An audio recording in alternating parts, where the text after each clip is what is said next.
Welcome, everyone. So we're going to hear about woke capitalism from Scott Powell. Scott is a longtime friend and colleague at the Discovery Institute. He's enjoyed a productive sort of parallel career in both the private sector and also in the writing and speaking sector, both as an entrepreneur and a rainmaker in several industries. He joined Discovery Institute several years after spending a good bit of time at Stanford's Hoover Institution in California. His research and writing has involved over 250 published articles and commentaries. He's got both a BA and an MA with honors from the University of Chicago, and he received his PhD in political and economic theory from Boston University in 1987. And I can't think of anyone better to talk about this depressing new phenomenon of woke capitalism. So welcome, Scott. Looking forward to your comments. Well, thank you for that very generous introduction, Jay. And thank you for hosting this. You're doing a great job, really. It wouldn't happen without you, so I want to say thanks. And thanks also to Eric Nutley, who has worked behind the scenes to make it all possible. And of course, we have to give thanks to Zoom, who makes it all possible. So it's hard to follow up from George Gilder's esoteric and pushing the limits of technology discussion. What I'm going to talk about is far more down to earth. So, and hopefully it'll be helpful and useful to you. But woke capitalism has come upon us, and it's important to understand. I didn't choose the topic, but it was perfect. What the heck is going on? What is this? And I think, like solving a crime or a detective mystery, it's appropriate to approach understanding this phenomena to finding answers like who, what, when, where, why, and how did this all happen, but not necessarily in that order.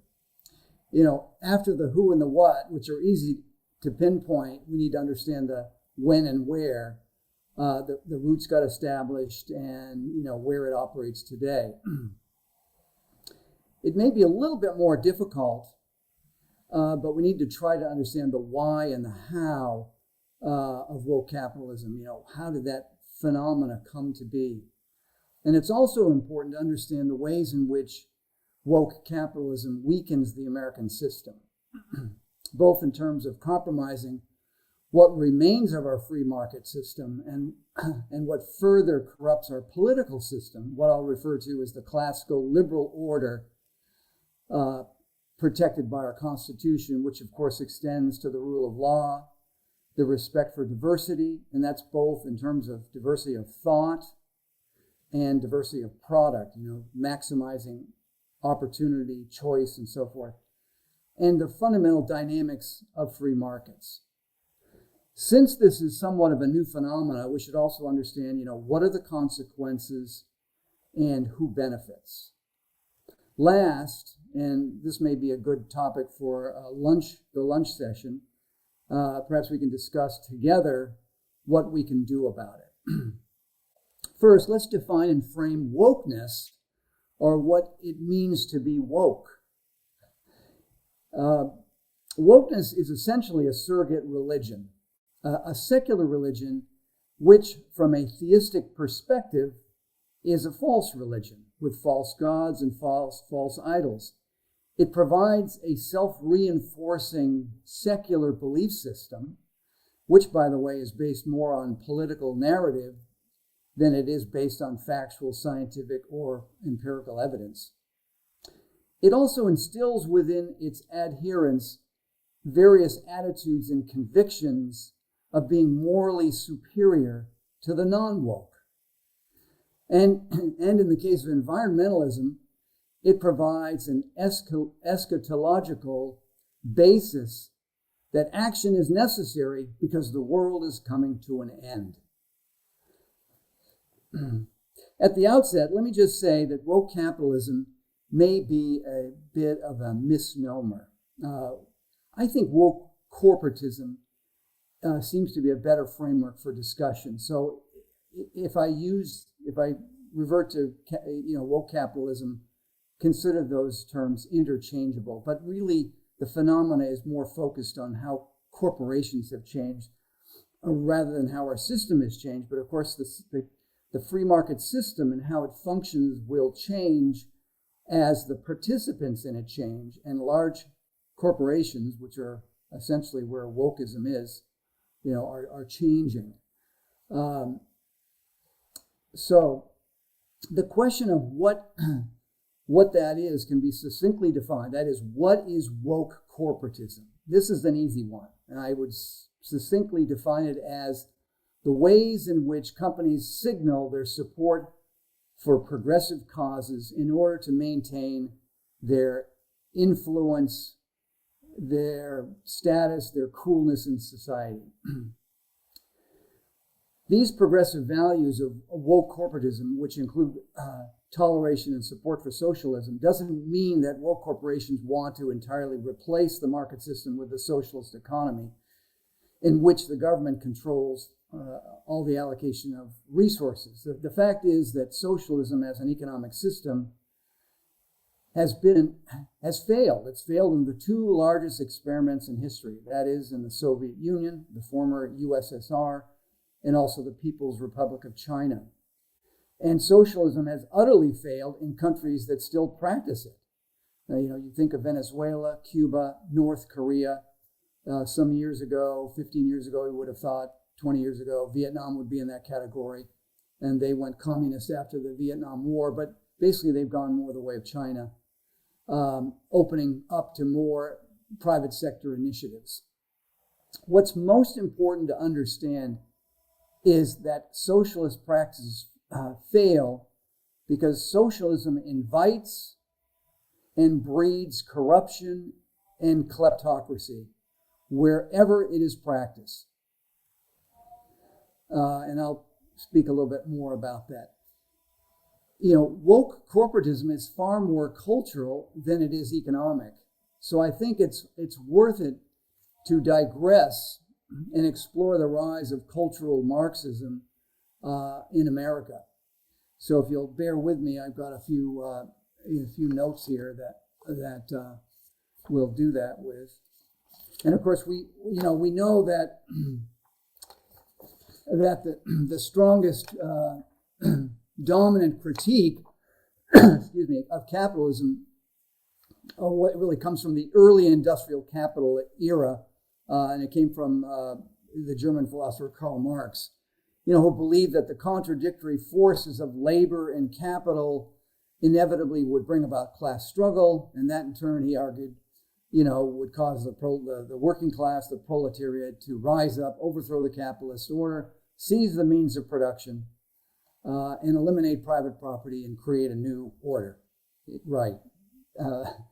Of course, that has never happened. And the proletariat never did revolt successfully en masse in any advanced industrialized country. Instead, revolutions, the socialist revolution, the communist revolution, emerged in Russia and China, which were both agrarian societies. As you know, Marx argued that the socialist revolution would come on the foundation of an advanced or a reasonably advanced industrial society.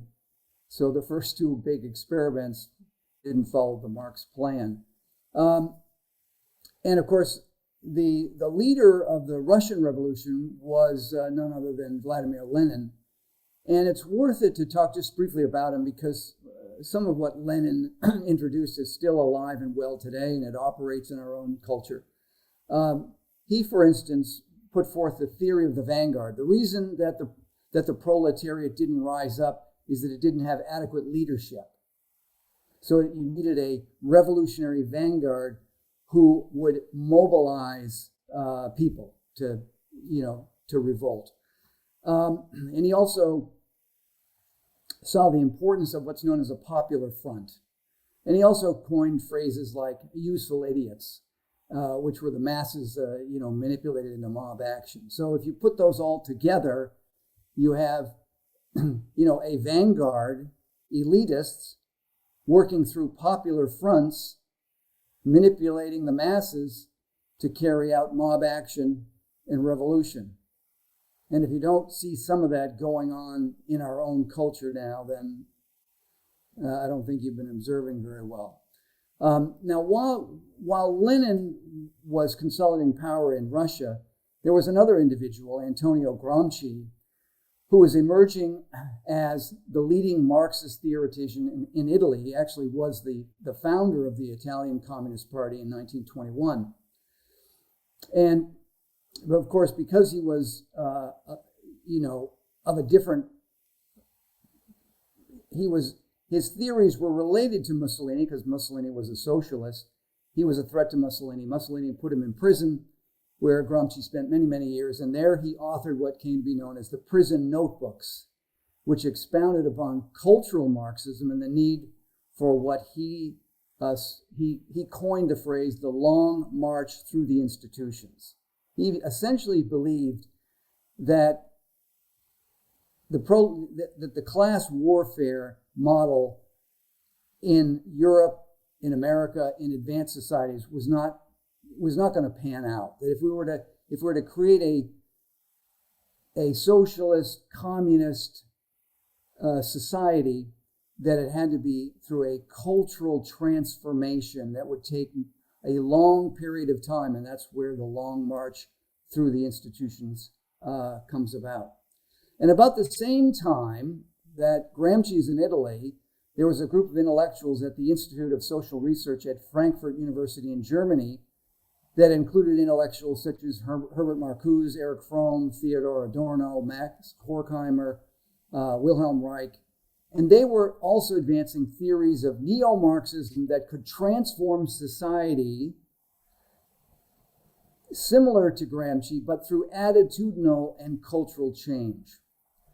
And while the Frankfurt School was a neo-Marxist, its adherents were less interested in economics and redistribution than in in transforming society through attitudinal and cultural change. They incorporated Marxist class theory into sociology and psychology, while also blending a little bit of Freud's neurotic ideas, and their goal was a total transformation of society by breaking down traditional norms and institutions such as monogamous relations, heterosexual family relations, traditional family relations. And this was to be accomplished by promoting and legitimizing unhinged sexual permissiveness with no cultural or religious restraint. And this was going on back, these theories were developed in the 30s and in the 40s. Of course, these were intellectuals.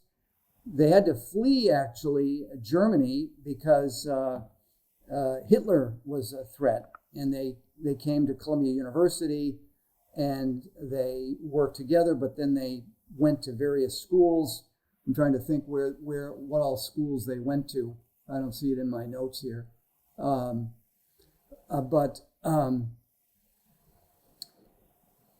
They, their influence primarily, I'd just say, was in academia for many years. So these crazy ideas were, to some extent, the petri dish for it all was the academic world and academics, and rather than the broader public. But as we know, things have changed, and what was in academia has now been mainstreamed in culture. So the Frankfurt School and Marxists like Gramsci were very influential, but there was another individual I want to talk about, and that was Saul Alinsky. I have here his book, Rules for Radicals. I think it's copywritten in 1971. And he arrived on the scene in Chicago also in the 1930s, with tactical tools for foot soldiers of social and political revolution. These were the community organizers and non-academic labor and single issue activists. Alinsky was a remarkable guy. He had a certain charm and appeal to wealthy funders, and he had no trouble raising considerable sums of money to establish the Industrial Areas Foundation in Chicago, which was a training school. He got money from the department store mogul Marshall Field. the Sears Roebuck heiress, Adele Rosenwald Levy, as well as Gardner Howland and Adele Rosenwald Levy, and I think that I mentioned Howland Shaw, I think was an assistant secretary in the Franklin Roosevelt administration. Alinsky also had benefactors in Washington and Wall Street. Eugene Meyer, a former chairman of the Federal Reserve from 1930 to 33. He bought the Washington Post at a bankruptcy sale in 1933 for $825,000. And during the difficult years of depression that followed, the Post carried stories that legitimized Saul Alinsky and his ideas. So much of what we see going on today, there were similar patterns, almost unbelievable patterns, if you will, that were going on back in the 30s and the 40s. In keeping with Lenin's famous quote that capitalists will sell us the rope with which we will hang them, Alinsky boasted, I feel confident, he said, let me see if I can find the quote here. I feel confident that I could persuade a millionaire on a Friday to subsidize a revolution for Saturday, out of which he would make a huge profit on Sunday, even though he was certain to be executed on Monday. Alinsky believed that politics was war by other means, stating specifically that in war, the ends justify the means. But he was more than a nihilistic progressive revolutionary. Alinsky's handbook, The Rules for Radicals, included an admiration for the Prince of Darkness, Lucifer, and I think it's worth reading that. So let me find it, and I'll read it to you. This is the dedication of the book. There were three others: Rabbi Hillel, Thomas Paine, but the third one was none other than Lucifer. And he said, Alinsky writes, lest we forget at least an over-the-shoulder acknowledgement to the very first radical from all our legends, mythology, and history. And who is to know where mythology leaves off and history begins, or which is which? The first radical known to man who rebelled against the establishment and did it so effectively that he at least won his own kingdom. And that was Lucifer. That's the dedication of this book. So these are the kinds of people that we're dealing with, and the ideas that they had. And there were a couple of rules for radicals. I think there were 10 of them in all. But the third rule and I think it's the seventh rule are I think are just the most important to remember. And the third rule is the ends justify the means. So So if you have an end, and that's revolution, then any means can be used to achieve it. And the seventh rule was don't take on your adversary, that is the established order, people like us, academics, intelligent people who understand things. Don't argue with us on issues. Don't talk policy, but rather ridicule us, denigrate us, humiliate us, marginalize us. And then, of course, nobody will listen to you. So we see that phenomena really playing out in a very big way. I could go on further. I mean, the 60s is sort of where it all came together with Marcuse and Alinsky.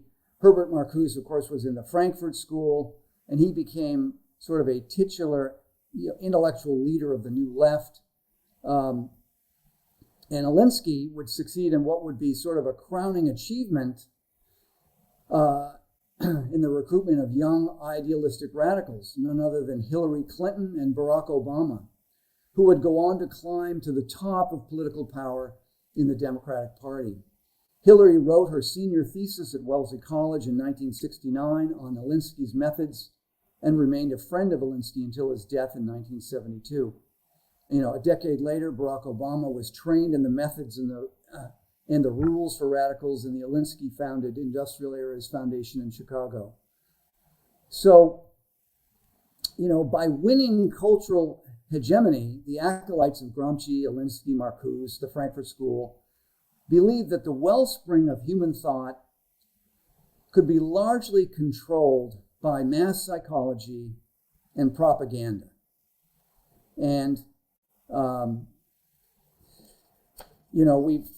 we see how this is playing itself out because we're battling. Our battle is against propaganda very often. It's not that we can engage people in a rational discussion and rational thought, but that's sort of where things are. And I would remind you that what I've just described happened many decades ago. So when we wonder, what the hell has happened today, it's 40 years later. So what was considered to be radical back then, has all been mainstream. Plus we've added things